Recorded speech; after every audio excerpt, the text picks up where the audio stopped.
Hello, everybody. It's Brother Todd with your Victory Minute. I hope you guys and gals out there are truly having a great day.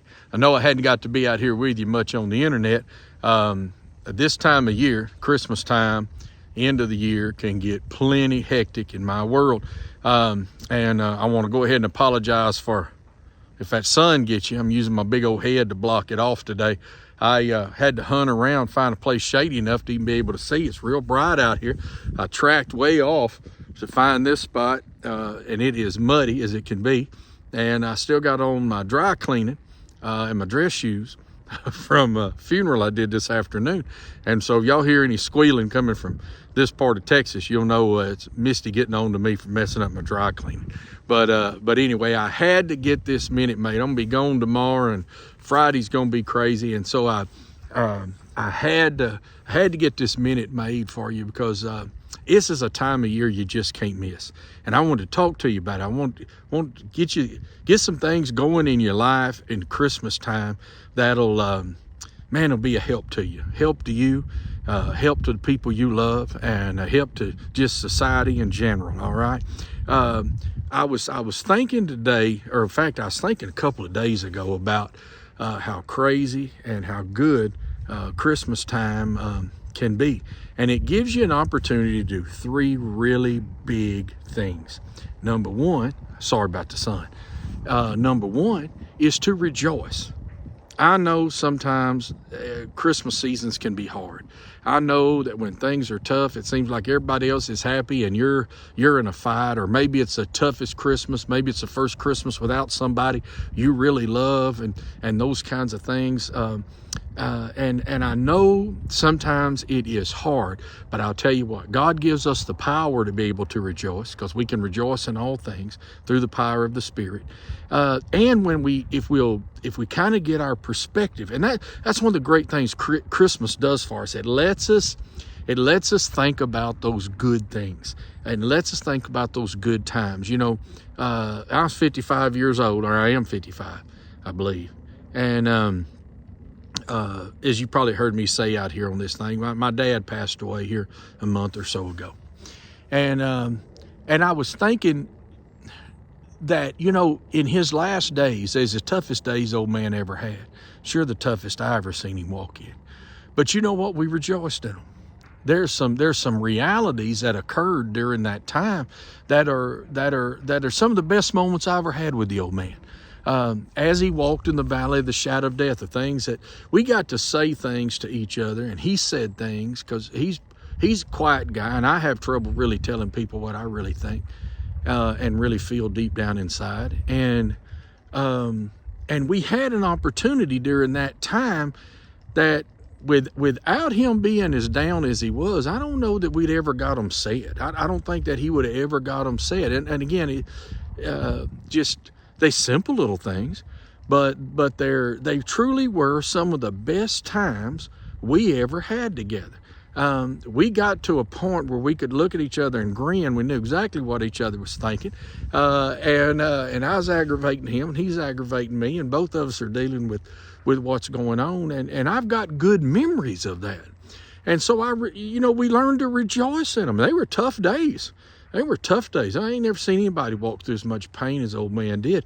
But in it, he gained the perspective of really drawing strength from God and focusing on the things that really mattered. You know, my old granddad, the one I called Papa, was my daddy's daddy died when I was 2. So my real memories of Grandpa, Papa, come from my mom's dad. He's been gone now 29, 30 years. And he loved this time of year. No matter how business was good or business was bad or what all was going on, loved it. Was the biggest kid in the room. And I have to remind myself that you can't get so tied up in doing everything, and everything's important. And I deal with lots of heartbreak and those kinds of things in this time of year. But you know what? If you get your eyes on the Lord and you'll get your mind on the things that matter, you will find something to rejoice about. Amen. I'm standing up right now. I ain't laying in a bed. I plan on going home tonight, and if the Lord tarries is coming and Misty don't change her mind, she's going to let me in the house tonight. We're going to have that time together. and my kids are going, and my grandkids are, and and the people in the church, and we got lots of things going on. But you can always back up and look at it and be glad, be glad, be thankful, and God will give you a peace that passes all understanding. Number two is it's a good time to reset. It is a good time to think about the things that really matter. It is a good time to think about your faith, your family, your friends. It's a great time to set yourself up and move forward, in the new year, and reset your walk with the Lord. We all need those times. We all need those times of refreshing. We all need those times of filling.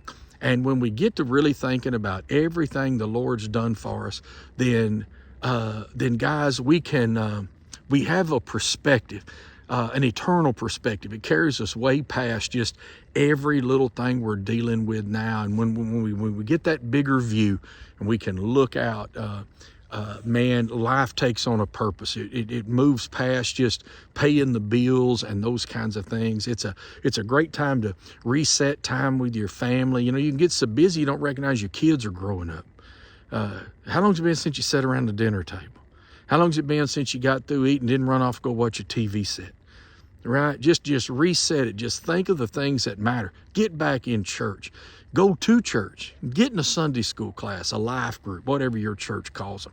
Just get in there and get to doing things with people that matter. Go take your family out and y'all go buy Christmas for the little old widow lady that lives down the street, or the kids or the family may be on some hard times. One of the things always helps me is this time of year, I have for years put anonymous givers with people that have a need right now in their life, and I get to kind of sit there and I get to play Santa Claus a little bit with it, and it's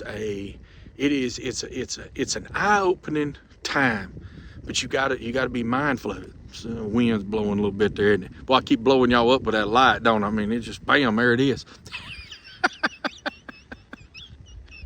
You know what I'm thinking right now? Of how slow my head moves to the side there. I couldn't dodge a punch. Glad ain't nobody coming to hit on me. But anyhow, okay, rejoice and reset. Last thing, reach out.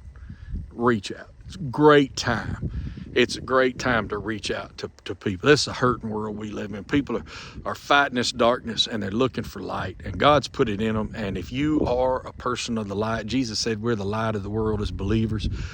Go reach out. Go shine your light. Jesus said, no man buys a lamp and then hides it underneath a bushel basket or sticks it under a bed or something like that. No, you put it up on a lampstand. And the funny thing is, especially for those of y'all here in the States, this is a time of year where even people that don't know Jesus, they celebrate Jesus' birth. People don't even believe in Jesus give Christmas gifts to each other. So there's an inroad there. And reach out. Now, for those of y'all around here, this part of the world, well, not really even, really, it's everywhere, but on Christmas Eve at 5 o'clock Central Time here in Texas, we're going to be having a big Christmas Eve service. If you're online, and if you live more than 2-3 hours away from us, I can understand you're not getting where we're at on Christmas Eve night. Catch us online. We'll be out there. We're gonna have a good time, and then, but if you can, y'all come.